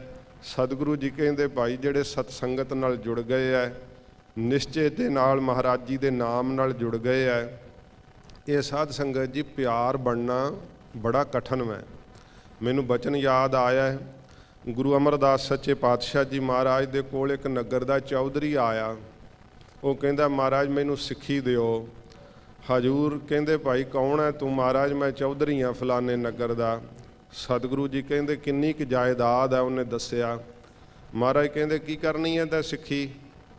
ਸਾਰਾ ਕੁਝ ਹੀ ਤੇਰਾ ਬਰਬਾਦ ਹੋ ਜਾਏਗਾ, ਚੌਧਰਪੁਣਾ ਨਹੀਂ ਰਹੇਗਾ, ਤੇ ਤੂੰ ਐਂ ਕਰ ਚੌਧਰੀ ਬਣਿਆ ਰਹੋ। ਸਿੱਖੀ ਬੜੀ ਔਖੀ ਹੈ, ਕਠਿਨ ਮੈਂ। ਕਹਿਣ ਲੱਗਾ ਮਹਾਰਾਜ ਮੈਨੂੰ ਸਿੱਖੀ ਦਿਓ, ਬਖਸ਼ਿਸ਼ ਕਰੋ, ਮੈਂ ਚੌਧਰਪੁਣਾ ਵੀ ਤਿਆਗ ਦਿਆਂਗਾ, ਮੈਨੂੰ ਪਦਾਰਥਾਂ ਦੇ ਨਾਸ਼ ਹੋਣ ਦਾ ਵੀ ਕੋਈ ਗਮ ਨਹੀਂ। ਸਤਿਗੁਰੂ ਜੀ ਕਹਿੰਦੇ ਚੰਗਾ ਭਾਈ ਸੇਵਾ ਕਰਿਆ ਕਰ। ਲੰਗਰ ਵਿੱਚ ਸੇਵਾ ਕਰਦਾ, ਹੌਲੀ ਹੌਲੀ ਕੀ ਹੋਇਆ ਕਿ ਸਾਰੇ ਪਦਾਰਥ ਖਤਮ ਹੋ ਗਏ, ਬਰਬਾਦੀ ਹੋਣ ਲੱਗ ਪਈ। ਜਦੋਂ ਕੁਛ ਵੀ ਕੋਲ ਨਾ ਰਿਹਾ, ਨਗਰ ਦੇ ਲੋਕਾਂ ਨੇ ਜਾਣ ਕੇ ਕਿ ਕੰਗਾਲ ਵੈ ਚੌਧਰਪੁਣਾ ਵੀ ਖੋਹ ਲਿਆ। ਨਾ ਚੌਧਰਪੁਣਾ ਰਿਹਾ, ਨਾ ਕੋਈ ਪਦਾਰਥ ਰਿਹਾ, ਨਾ ਮਾਇਆ ਰਹੀ, ਸਭ ਕੁਝ ਉਜੜ ਗਿਆ। ਤੇ ਇੱਕ ਦਿਨ ਲੰਗਰ ਵਿੱਚ ਸੇਵਾ ਕਰਨ ਵਾਸਤੇ ਆਇਆ। ਮਹਾਰਾਜ ਜੀ ਕਹਿੰਦੇ ਭਾਈ ਤੈਨੂੰ ਸਿੱਖੀ ਚਾਹੀਦੀ ਹੈ? ਹਾਂ ਮਹਾਰਾਜ ਕਿਰਪਾ ਕਰੋ ਮੈਨੂੰ ਸਿੱਖੀ ਬਖਸ਼ੋ। ਹਜ਼ੂਰ ਕਹਿੰਦੇ ਪਦਾਰਥ ਦੇ ਦਿੰਨੇ ਆ, ਚੌਧਰਪੁਣਾ ਉਵੇਂ ਹੀ ਬਣ ਜਾਵੇਗਾ, ਤੂੰ ਕੀ ਕਰਨੀ ਹੈ ਸਿੱਖੀ? ਮਹਾਰਾਜ ਪਰਲੋਕ ਵਿੱਚ ਪਦਾਰਥ ਕੰਮ ਨਹੀਂ ਆਉਣੇ। ਸੱਚੇ ਪਾਤਸ਼ਾਹ ਪਰਲੋਕ ਵਿੱਚ ਇਹ ਚੌਧਰਪੁਣਾ ਨਹੀਂ ਚੱਲਣਾ। ਮਹਾਰਾਜ ਮੇਰਾ ਪਰਲੋਕ ਸਵਾਰ ਦਿਓ, ਕਿਰਪਾ ਕਰਕੇ ਸਿੱਖੀ ਦੇ ਦਿਓ। ਹਜ਼ੂਰ ਨੇ ਚਰਨ ਪੌਲ ਦੇ ਕਰਕੇ ਐਸੀ ਬਖਸ਼ਿਸ਼ ਕੀਤੀ, 22 ਮੰਜੀਆਂ ਵਿੱਚੋਂ ਇੱਕ ਮੰਜੀ ਹਜ਼ੂਰ ਨੇ ਉਹਨੂੰ ਵੀ ਥਾਪੀ, ਬ੍ਰਹਮ ਗਿਆਨ ਬਖਸ਼ਿਸ਼ ਕੀਤਾ। ਜਦੋਂ ਅਸੀਂ ਕੁਝ ਇੱਕ ਹੱਥ ਵਿੱਚੋਂ ਛੱਡ ਹੀ ਨਹੀਂ ਸਕਦੇ, ਜਦੋਂ ਪ੍ਰਸ਼ਾਦ ਵੀ ਲਈਏ ਨਾ ਤੇ ਹੱਥ ਖਾਲੀ ਕਰਨੇ ਪੈਂਦੇ ਐ। ਅਸੀਂ ਪਦਾਰਥਾਂ ਦਾ ਮੋਹ, ਮਾਇਆ ਦਾ ਇਹ ਰਸ ਛੱਡ ਨਹੀਂ ਪਾਉਂਦੇ ਤੇ ਕਹਿੰਦੇ ਨਾਮ ਦਾ ਰਸ ਵੀ ਆ ਜਾਵੇ। ਨਾਮ ਦਾ ਰਸ ਕਿਵੇਂ ਫਿਰ ਪ੍ਰਾਪਤ ਹੋਵੇਗਾ? ਸਤਿਗੁਰੂ ਜੀ ਕਹਿੰਦੇ ਤੂੰ ਧੋਖੇ ਦਾ ਸ਼ਿਕਾਰ ਹੈ ਤੇ ਤੇਰੇ ਨਾਲ ਧੋਖਾ ਲਗਾਤਾਰ ਹੋ ਹੀ ਜਾ ਰਿਹਾ ਹੈ। ਜੇ ਨਾਮ ਦਾ ਰਸ ਨਹੀਂ ਨਾ ਆ ਰਿਹਾ ਤੇ ਸਾਡੇ ਨਾਲ ਵੀ ਧੋਖਾ ਹੀ ਹੋ ਰਿਹਾ, ਕਿਉਂਕਿ ਮਨੁੱਖਾ ਜਨਮ ਸਾਨੂੰ ਪ੍ਰਾਪਤ ਹੀ ਇਸੇ ਕਰਕੇ ਹੋਇਆ। ਜਦੋਂ ਇਹ ਸਤਿਗੁਰਾਂ ਦੀ ਬਾਣੀ ਦਾ ਫੈਸਲਾ ਹੈ ਕਿ ਭਾਈ ਜਦੋਂ ਪਾਪ ਵੱਧ ਜਾਂਦੇ ਆ ਨਾ ਜੀਵ ਦੇ, ਉਹ ਨਰਕਗਾਮੀ ਹੋ ਜਾਂਦੇ ਆ।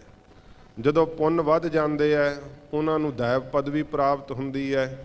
ਜਿਨ੍ਹਾਂ ਦੇ ਪਾਪ ਤੇ ਪੁੰਨ ਬਰਾਬਰ ਰਹਿੰਦੇ ਆ, ਉਹਨਾਂ ਨੂੰ ਮਨੁੱਖਾ ਜਨਮ ਪ੍ਰਾਪਤ ਹੋ ਜਾਂਦਾ।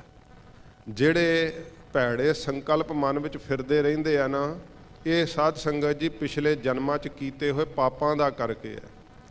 ਤੇ ਸਤਿਗੁਰੂ ਜੀ ਕਹਿੰਦੇ ਤੂੰ ਹੁਣ ਵੀ ਕੀ ਕਰੀ ਜਾ ਰਿਹਾ, ਵਕਾਰਾਂ ਦੀ ਪੰਡ ਇਕੱਠੀ ਕਰੀ ਜਾ ਰਿਹਾ, ਤੇ ਫਿਰ ਤੇਰਾ ਮਨ ਜਿਹੜਾ ਉਹ ਇਸੇ ਰਸ ਵਿੱਚ ਲੱਗਾ ਹੋਇਆ, ਤੇਰੇ ਨਾਲ ਧੋਖਾ ਹੋ ਰਿਹਾ ਹੈ, ਤੂੰ ਛਲਿਆ ਜਾਵੇਂਗਾ। ਕਿਉਂਕਿ ਅੰਤ ਦੇ ਸਮੇਂ ਮਹਾਰਾਜ ਸੱਚੇ ਪਾਤਸ਼ਾਹ ਜੀ ਨੇ ਕਿਹਾ ਕਿ ਜਿਹੜੇ ਇਹ ਪੰਜੇ ਹੀ ਵਕਾਰ ਹਨ ਨਾ, ਜਦੋਂ ਸਾਧ ਸੰਗਤ ਜੀ ਜਮ ਡੰਡਾ ਗਲ ਸੰਗਲ ਪੜਿਆ, ਭਾਗ ਗਏ ਸੇ ਪੰਜ ਜਨ, ਉਦੋਂ ਇਹਨਾਂ ਪੰਜਾਂ ਨੇ ਭੱਜ ਜਾਣਾ, ਸਰੀਰ ਨੂੰ ਛੱਡ ਕੇ ਪਰਾਂ ਖਲੋ ਜਾਣਾ ਕਿ ਸਾਡਾ ਤਾਂ ਓਨਾ ਚਿਰ ਹੀ ਮਤਲਬ ਸੀ ਜਿੰਨਾ ਚਿਰ ਤੇਰੇ ਕੋਲ ਸਰੀਰ ਹੈ। ਜਿਨ੍ਹਾਂ ਨੂੰ ਆਪਣੇ ਮਿੱਤਰ ਬਣਾਈ ਬੈਠਾ ਹੈ, ਇਹ ਤੇਰੇ ਦੁਸ਼ਮਣ ਨੇ। ਇਸ ਕਰਕੇ ਮਹਾਰਾਜ ਕਹਿੰਦੇ ਤੇਰੇ ਨਾਲ ਧੋਖਾ ਹੋ ਰਿਹਾ ਹੈ। ਜਿਨ੍ਹਾਂ ਨੇ ਸ੍ਰੀ ਗੁਰੂ ਗ੍ਰੰਥ ਸਾਹਿਬ ਜੀ ਦੀ ਓਟ ਲੈ ਲਈ ਹੈ, ਧੰਨ ਗੁਰੂ ਗੋਬਿੰਦ ਸਿੰਘ ਸੱਚੇ ਪਾਤਸ਼ਾਹ ਦਾ ਆਸਰਾ ਤੱਕ ਲਿਆ ਕਿ ਮਹਾਰਾਜ ਜੋ ਪਰਰਬਦ ਮੁਤਾਬਕ ਦਿਓਗੇ ਉਹਦੇ 'ਚ ਹੀ ਮੇਰਾ ਮਨ ਖੁਸ਼ ਰਵੇ। ਆਪ ਸੱਚੇ ਪਾਤਸ਼ਾਹ ਮਿਹਰ ਕਰੋ। ਗਰੀਬ ਨਵਾਜ ਸਤਿਗੁਰਾਂ ਦਾ ਜਿਨ੍ਹਾਂ ਨੇ ਆਸਰਾ ਤੱਕਿਆ, ਹਜੂਰ ਗੁਰੂ ਅਰਜਨ ਸਾਹਿਬ ਜੀ ਕਹਿੰਦੇ ਉਹਨਾਂ ਨੂੰ ਧੋਖਾ ਨਹੀਂ ਭਾਈ ਵਿਆਪ ਸਕਦਾ। ਜਿਨ੍ਹਾਂ ਨੇ ਨਿਰੰਕਾਰ ਦੀ ਓਟ ਲਈ ਆ, ਰਹਾਉ ਵਿਸ਼ਰਾਮ ਦੇ ਕੇ ਮਹਾਰਾਜ ਫਰਮਾਉਂਦੇ ਹਨ, ਬਿਨ ਸਿਮਰਨ ਜੋ ਜੀਵਨ ਬਲਨਾ। ਵਾਹਿਗੁਰੂ ਜੀ ਦੇ ਸਿਮਰਨ ਤੋਂ ਬਿਨਾਂ ਜਿਹੜਾ ਜ਼ਿੰਦਗੀ ਲੰਘਣੀ ਹੈ, ਬਲਣਾ ਹੁੰਦਾ ਗੁਜ਼ਰਨੀ, ਜਿਹੜੀ ਲੰਘਦੀ ਜਾ ਰਹੀ ਹੈ ਜ਼ਿੰਦਗੀ, ਪਰ ਇਹਦੇ ਵੱਲ ਧਿਆਨ ਨਹੀਂ। ਮਹਾਰਾਜ ਨੇ ਕਿਹਾ ਬਹਿਤੀ ਜਾਤ ਕਦੇ ਦ੍ਰਿਸ਼ਟ ਨਾ ਧਾਰਤ, ਤੂੰ ਕਦੇ ਨਿਗਾਹ ਨਹੀਂ ਮਾਰਦਾ, ਤੇਰੀ ਉਮਰ ਲੰਘਦੀ ਜਾ ਰਹੀ ਹੈ। ਮਿੱਥਿਆ ਮੋਹ ਬੰਧਹਿ ਨਿਤ ਪਾਰ 'ਚ, ਮਾਧਵੇ ਭਜ ਦਿਨ ਨਿਤ ਰਹਿਣੀ, ਜਨਮ ਪਦਾਰਥ ਜੀਤ ਹਰ ਸਰਣੀ। ਮਹਾਰਾਜ ਕਹਿੰਦੇ ਤੇਰਾ ਜੀਵਨ ਜਿਹੜਾ ਨਾ ਸਿਮਰਨ ਤੋਂ ਬਿਨਾਂ ਜਿਹੜਾ ਲੰਘ ਰਿਹਾ ਉਹ ਕੈਸਾ ਹੈ। ਸਰਪ ਜੈਸੇ ਅਰ ਜਾਰੀ। ਜਿਵੇਂ ਸਾਧ ਸੰਗਤ ਜੀ ਸੱਪ ਦੀ ਉਮਰ ਜਿਹੜੀ ਆ ਨਾ ਬਹੁਤ ਲੰਬੀ ਹੋਵੇ ਤੇ ਉਹਦੇ ਅੰਦਰ ਜ਼ਹਿਰ ਵੱਧ ਜਾਂਦੀ ਹੈ। ਜਿੰਨੀ ਵੱਡੀ ਉਮਰ ਵਾਲਾ ਸੱਪ ਹੁੰਦਾ ਹੈ, ਉਨਾ ਜ਼ਿਆਦਾ ਜ਼ਹਿਰੀਲਾ ਹੁੰਦਾ ਹੈ। ਸਤਿਗੁਰੂ ਜੀ ਕਹਿੰਦੇ ਨਾਮ ਤੋਂ ਬਿਨਾਂ ਵੱਡੀ ਉਮਰ ਜਿੰਨੀ ਮਰਜ਼ੀ ਤੇਰੀ ਹੋ ਗਈ, ਵਕਾਰਾਂ ਦੀ ਜ਼ਹਿਰ ਓਨੀ ਜ਼ਿਆਦਾ ਵੱਧ ਜਾਵੇਗੀ, ਘਟਦੀ ਨਹੀਂ ਹੈ। ਸਗੋਂ ਸੋਚਦੇ ਆ ਨਾ ਕਿ ਬਜ਼ੁਰਗ ਵਿੱਚ ਵਕਾਰ ਘੱਟ ਹੋਣਗੇ, ਪਰ ਸਤਿਗੁਰੂ ਜੀ ਦੀ ਬਾਣੀ ਦਾ ਫੈਸਲਾ ਹੈ, ਲੋਚਨ ਸ਼ਰਮ ਹੈ ਬੁੱਧ ਬਲ ਨਾਠੀ ਤਾਂ ਕਾਮ ਭਵ ਸਮਾਧਾਣੀ। ਜਦੋਂ ਅੱਖਾਂ ਵਿੱਚੋਂ ਪਾਣੀ ਸਿਮਣ ਲੱਗ ਪੈਂਦਾ ਹੈ, ਬੁੱਧੀ 'ਚੋਂ ਬਲ ਨੱਠ ਜਾਂਦਾ ਹੈ, ਕੋਈ ਅੰਗ ਪ੍ਰਤੰਗ ਕੰਮ ਨਹੀਂ ਕਰਦੇ, ਬਜ਼ੁਰਗੀ ਦੀ ਅਵਸਥਾ ਹੈ, ਨਾਮ ਨਹੀਂ ਜਪਿਆ ਤਾਂ ਸਤਿਗੁਰੂ ਕਹਿੰਦੇ ਉਦੋਂ ਕਾਮ ਦਾ ਰਿੜਕਣਾ ਪੈ ਜਾਂਦਾ ਹੈ ਅੰਦਰ। ਐਸੀ ਬੁਰੀ ਹਾਲਤ ਹੈ। ਲੰਮੀ ਉਮਰ ਵਾਲੇ ਜਿਹੜੇ ਸੱਪ ਦੇ ਅੰਦਰ ਜਿਵੇਂ ਜ਼ਹਿਰ ਵੱਧਦੀ ਹੈ, ਇਵੇਂ ਮਹਾਰਾਜ ਕਹਿੰਦੇ ਨਾਮ ਜਪੇ ਤੋਂ ਬਿਨਾਂ ਗੁਰਸਿੱਖੋ ਵਕਾਰਾਂ ਦੀ ਜ਼ਹਿਰ ਅੰਦਰ ਵੱਧ ਜਾਂਦੀ ਆ। ਨਵ ਖੰਡਨ ਕੋ ਰਾਜ ਕਮਾਵੇ। ਜੇ ਕੋਈ ਨਵਾਂ ਖੰਡਾਂ ਦਾ ਮਹਾਰਾਜ ਕਹਿੰਦੇ ਰਾਜ ਵੀ ਭਾਵੇਂ ਕੋਈ ਕਮਾ ਲਵੇ, ਅੰਤ ਚੱਲੈ ਗੋਹਾਰੀ। ਪਰ ਅੰਤ ਨੂੰ ਮਹਾਰਾਜ ਕਹਿੰਦੇ ਹਾਰ ਕੇ ਜਾਵੇਗਾ, ਕਿਉਂਕਿ ਨਵਾਂ ਖੰਡਾਂ ਦਾ ਰਾਜ ਪਰਲੋਕ ਵਿੱਚ ਨਹੀਂ ਸਾਧ ਸੰਗਤ ਜੀ ਕੰਮ ਆਉਂਦਾ। ਸਤਿਗੁਰੂ ਜੀ ਨੇ ਇਸੇ ਕਰਕੇ ਕਿਹਾ ਸਗਲ ਸ੍ਰਿਸ਼ਟ ਕੋ ਰਾਜਾ ਦੁਖੀਆ। ਸਾਰੀ ਸ੍ਰਿਸ਼ਟੀ ਦਾ ਰਾਜ ਹੋਵੇ, ਭਾਵੇਂ ਸਾਧ ਸੰਗਤ ਜੀ ਨਾਮ ਤੋਂ ਬਿਨਾਂ ਉਹ ਦੁਖੀ ਹੈ। ਸਤਿਗੁਰੂ ਜੀ ਕਹਿੰਦੇ ਅੰਤ ਨੂੰ ਭਾਈ ਹਾਰ ਕੇ ਹੀ ਹੋ ਜਾਵੇਗਾ। ਗੁਣ ਨਿਦਾਨ ਗੁਣ ਤਿਨ ਹੀ ਗਾਏ। ਸੱਚੇ ਪਾਤਸ਼ਾਹ ਜੀ ਫਿਰ ਤਾਂ ਜਿਹੜੇ ਵਾਹਿਗੁਰੂ ਦੇ ਗੁਣ ਗਾਉਣੇ ਚਾਹੀਦੇ ਹੈ। ਸਤਿਗੁਰੂ ਪਾਤਸ਼ਾਹ ਜੀ ਮਹਾਰਾਜ ਕਹਿੰਦੇ ਗੁਰਸਿੱਖੋ ਮੇਰੇ ਵਾਹਿਗੁਰੂ ਦੇ ਜਿਹੜੇ ਗੁਣ ਹਨ ਉਹ ਤਾਂ ਹੀ ਗਾਏ ਜਾ ਸਕਦੇ ਹੈ। ਉਹ ਆਪ ਗੁਣਾਂ ਦਾ ਨਿਧਾਨ ਖਜ਼ਾਨਾ ਹੈ। ਉਹਦੇ ਖਜ਼ਾਨੇ ਵਿੱਚੋਂ ਗੁਣ ਜਿਹੜੇ ਆ ਉਹ ਪ੍ਰਾਪਤ ਕਿਵੇਂ ਹੁੰਦੇ ਆ? ਮਹਾਰਾਜ ਆਪ ਕਿਰਪਾ ਕਰਕੇ ਦੱਸੋ ਕਿਵੇਂ ਹੁੰਦੇ ਆ। ਜਾ ਕਉ ਕਿਰਪਾ ਧਾਰੀ। ਜਿਨ੍ਹਾਂ ਉੱਤੇ ਮੇਰੇ ਵਾਹਿਗੁਰੂ ਨੇ ਆਪਣੀ ਕਿਰਪਾ ਕੀਤੀ ਹੈ ਨਾ, ਮਹਾਰਾਜ ਕਹਿੰਦੇ ਉਹਨਾਂ ਨੇ ਵਾਹਿਗੁਰੂ ਦੇ ਗੁਣਾਂ ਨੂੰ ਗਾਇਆ ਹੈ। ਪਰਮੇਸ਼ਰ ਦੀ ਕਿਰਪਾ ਦੇ ਉਹ ਪਾਤਰ ਹੁੰਦੇ ਹੈ ਜਿਨ੍ਹਾਂ ਦਾ ਨਾਮ ਵਿੱਚ ਚਿੱਤ ਜੁੜਿਆ ਰਹਿੰਦਾ ਹੈ। ਵਿਸ਼ੇਸ਼ ਕਰਕੇ ਸਾਧ ਸੰਗਤ ਜੀ ਇਹ ਗੁਰੂ ਨਾਨਕ ਸਾਹਿਬ ਜੀ ਮਹਾਰਾਜ ਸੱਚੇ ਪਾਤਸ਼ਾਹ ਜੀ ਨੇ ਭਾਈ ਮਰਦਾਨਾ ਜੀ ਨੂੰ ਆਖਿਆ ਸੀ, ਭਾਈ ਮਰਦਾਨਾ ਉਹ ਵਿਸ਼ੇਸ਼ ਕਿਰਪਾ ਦੇ ਪਾਤਰ ਵੈ ਜਿਨ੍ਹਾਂ ਨੂੰ ਕਰਤਾਰ ਚੇਤਾ ਆਉਂਦਾ ਹੈ। ਵਾਹਿਗੁਰੂ ਦੇ ਗੁਣ ਜਿਹੜੇ ਗਾਉਂਦੇ ਹੈ ਜਿਨ੍ਹਾਂ ਦਾ ਨਾਮ ਵਿੱਚ ਚਿੱਤ ਭਿੱਜਿਆ ਰਹਿੰਦਾ ਹੈ। ਮਹਾਰਾਜ ਕਹਿੰਦੇ ਗੁਣ ਨਿਧਾਨ ਗੁਣ ਤਿੰਨ ਹੀ ਗਾਏ। ਗੁਣਾਂ ਦੇ ਨਿਧਾਨ ਖਜ਼ਾਨੇ ਵਾਹਿਗੁਰੂ ਦੇ ਗੁਣਾਂ ਨੂੰ ਉਹਨਾਂ ਨੇ ਗਾਇਆ ਹੈ ਜਿਨ੍ਹਾਂ ਉੱਤੇ ਮੇਰੇ ਵਾਹਿਗੁਰੂ ਨੇ ਆਪਣੀ ਕਿਰਪਾ ਧਰੀ ਆ। ਸੋ ਸੁਖੀਆ ਧਨ ਉਸ ਜਨਮਾ। ਮਹਾਰਾਜ ਕਹਿੰਦੇ ਭਾਈ ਸੋ ਸੁਖੀਆ, ਉਹ ਸੁਖੀ ਪੁਰਖ ਹੈ ਜਿਨਨੇ ਵਾਹਿਗੁਰੂ ਦੇ ਨਾਮ ਵਿੱਚ ਆਪਣੇ ਚਿੱਤ ਨੂੰ ਜੋੜਿਆ, ਉਹ ਸੁਖੀ ਪੁਰਖ ਹੈ। ਵੇਖ ਲਓ ਸੰਸਾਰ ਦੇ ਅੰਦਰ ਸਭ ਕੁਝ ਉਜੜ ਵੀ ਜਾਵੇ ਤਾਂ ਵੀ ਮਹਾਰਾਜ ਕਹਿੰਦੇ ਭਾਈ ਉਹ ਸੁਖੀ ਪੁਰਖ ਹੈ। ਨਾਮ ਦੀ ਐਡੀ ਵੱਡੀ ਮਹਿਮਾ ਹੈ। ਸਤਿਗੁਰੂ ਜੀ ਇਹ ਕਹਿੰਦੇ ਆ ਜਿਨਨੇ ਕਦੇ ਨਾਮ ਦਾ ਆਸਰਾ ਨਹੀਂ ਨਾ ਲਿਆ, ਮਹਾਰਾਜ ਆਪਣੀ ਬਾਣੀ ਵਿੱਚ ਕਹਿੰਦੇ ਜਾ ਕੋ ਮੁਸ਼ਕਲ ਅਤ ਬਣੈ ਢੋਈ ਕੋਏ ਨਾ ਦੇ, ਲਾਗੂ ਹੋਏ ਦੁਸ਼ਮਨਾ ਸਾਕ ਪੈ ਭੱਜ ਖਲੇ, ਸਭੋ ਭੱਜੇ ਆਸਰਾ ਚੁੱਕੈ ਸਭ ਅਸਰਾਓ, ਚਿੱਤ ਆਵੈ ਉਸ ਪਾਰ ਬ੍ਰਹਮ ਲੱਗੈ ਨ ਤਤੀ ਵਾਓ। ਜੇ ਇਹੋ ਜਿਹੇ ਮਨੁੱਖ ਨੂੰ ਵੀ ਵਾਹਿਗੁਰੂ ਕਿਤੇ ਚੇਤੇ ਆ ਜਾਵੇ, ਮਹਾਰਾਜ ਕਹਿੰਦੇ ਉਹਨੂੰ ਤਤੀ ਵਾਹ ਨਹੀਂ ਮੇਰਾ ਵਾਹਿਗੁਰੂ ਲੱਗਣ ਦਿੰਦਾ। ਤੇ ਸਾਧ ਸੰਗਤ ਜੀ ਐਸੇ ਨਾਮ ਦਾ ਆਸਰਾ ਕਿਉਂ ਨਾ ਲਈਏ। ਸੱਚੇ ਪਾਤਸ਼ਾਹ ਜੀ ਮਹਾਰਾਜ ਕਹਿੰਦੇ ਉਹ ਭਾਈ ਸੁਖੀ ਹੈ, ਉਹਦਾ ਜਨਮ ਹੀ ਜਿਹੜਾ ਧੰਤਾ ਦੇ ਯੋਗ ਹੈ। ਨਾਨਕ ਤਿਸ ਬਲਿਹਾਰੀ। ਹਜੂਰ ਗੁਰੂ ਅਰਜਨ ਸਾਹਿਬ ਜੀ ਕਹਿੰਦੇ ਭਾਈ ਅਸੀਂ ਵੀ ਤਿਸ ਤੋਂ ਬਲਿਹਾਰ ਜਾਂਦੇ ਹਾਂ, ਕੁਰਬਾਨ ਜਾਂਦੇ ਹਾਂ। ਹਉ ਕੁਰਬਾਨੈ ਜਾਉ ਮਿਹਰਵਾਨਾ, ਹਉ ਕੁਰਬਾਨੈ ਜਾਉ, ਹਉ ਕੁਰਬਾਨੈ ਜਾਉ ਤਿਨਾ ਕਹਿ, ਲੈਨ ਜੋ ਤੇਰਾ ਨਾਉ, ਲੈਨ ਜੋ ਤੇਰਾ ਨਾਉ ਤਿਨਾ ਕਹਿ, ਹਉ ਸਦ ਕੁਰਬਾਨੈ ਜਾਉ। ਮਹਾਰਾਜ ਕਹਿੰਦੇ ਅਸੀਂ ਬਲਿਹਾਰ ਜਾਂਦੇ ਹਾਂ, ਕੁਰਬਾਨ ਜਾਂਦੇ ਹਾਂ। ਇਹ ਵਾਹਿਗੁਰੂ ਜਿਹੜਾ ਪਿਆਰ ਨਾਲ ਤੇਰੇ ਨਾਮ ਨੂੰ ਜਪਦੇ ਹੈ। ਜਿਸ ਜਿਸ ਕਿਸੇ ਨੂੰ ਗੁਰੂ ਨਾਨਕ ਸਾਹਿਬ ਜੀ ਮਹਾਰਾਜ ਤੋਂ ਨਾਮ ਦੀ ਕਣੀ ਪ੍ਰਾਪਤ ਹੋਈ, ਸਾਧ ਸੰਗਤ ਜੀ ਹੱਸਦੇ ਹੋਏ ਇਸ਼ਟ ਤੋਂ ਕੁਰਬਾਨ ਹੋ ਗਏ, ਪਰ ਕਦੇ ਉਹਨਾਂ ਨੇ ਇਸ ਰਾਹ ਨੂੰ ਨਹੀਂ ਛੱਡਿਆ। ਬੜੇ ਬੜੇ ਸਾਧ ਸੰਗਤ ਜੀ ਸਤਿਗੁਰਾਂ ਨੇ ਬਖਸ਼ਿਸ਼ਾਂ ਦੇ ਭੰਡਾਰ ਵੰਡੇ। ਜੋ ਮੱਕੇ ਦਾ ਕਾਜੀ ਸੀਗਾ ਉਸ ਨੂੰ ਸਤਿਗੁਰਾਂ ਨੇ ਆਪਣੀ ਚਰਨ ਪੌਲ ਦੇ ਦਿੱਤੀ ਸੀ, ਮੁੱਖ ਕਾਜੀ ਸੀ ਉੱਥੋਂ ਦਾ।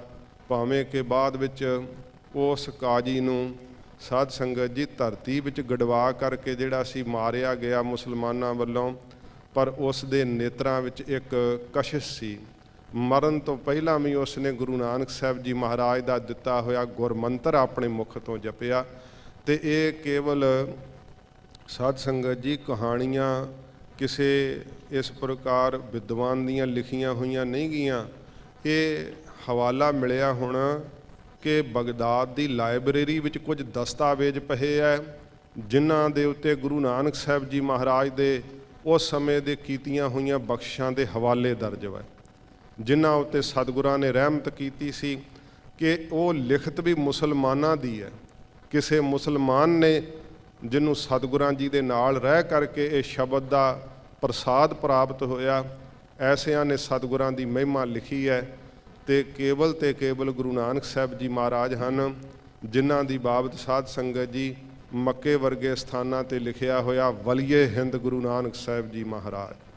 ਧੰਨ ਗੁਰੂ ਨਾਨਕ ਸਾਹਿਬ ਸੱਚੇ ਪਾਤਸ਼ਾਹ ਜੀ ਮਹਾਰਾਜ ਦੇ ਆਪਾਂ ਸਿੱਖ ਵਾਂ। ਬੜਾ ਨੌਜਵਾਨਾਂ ਦਾ ਇਹ ਸਾਧ ਸੰਗਤ ਜੀ ਉਪਰਾਲਾ ਹੈ। ਪ੍ਰੇਮ ਦੇ ਸਹਿਤ ਉਹਨਾਂ ਨੇ ਇਹ ਸਮਾਗਮ ਉਲੀਕੇ ਹੈ। ਗਰੀਬ ਨਿਵਾਜ ਸੱਚੇ ਪਾਤਸ਼ਾਹ ਮਹਾਰਾਜ ਹੋਰ ਉਤਸ਼ਾਹ ਨੌਜਵਾਨਾਂ ਨੂੰ ਬਖਸ਼ਿਸ਼ ਕਰਨ ਤੇ ਚੜ੍ਹਦੀ ਕਲਾ ਦੇ ਸਹਿਤ ਐਸੇ ਪ੍ਰੋਗਰਾਮਾਂ ਨੂੰ ਉਲੀਕਣ। ਕੱਲ੍ਹ ਦੀ ਹਾਜ਼ਰੀ ਹੈ ਐਤਵਾਰ ਦਾ ਸਾਧ ਸੰਗਤ ਜੀ, ਕੱਲ੍ਹ ਦਿਨ ਹੈ। ਸਿੰਘਾਂ ਦੀ ਆਗਿਆ ਸੀਗੀ ਕਿ ਸ਼ੁੱਕਰਵਾਰ ਦੀ ਵੀ ਹਾਜ਼ਰੀ ਭਰਨੀ ਸੀ, ਪਰ ਜਿਵੇਂ ਸਤਿਗੁਰਾਂ ਜੀ ਦੀ ਮੌਜ ਹੋਈ, ਗਰੀਬ ਨਿਵਾਜ ਸੱਚੇ ਪਾਤਸ਼ਾਹ ਮਹਾਰਾਜ ਨੇ ਤਰਸ ਕੀਤਾ, ਆਪ ਦਾ ਦਰਸ਼ਨ ਕਰਵਾਇਆ ਹੈ।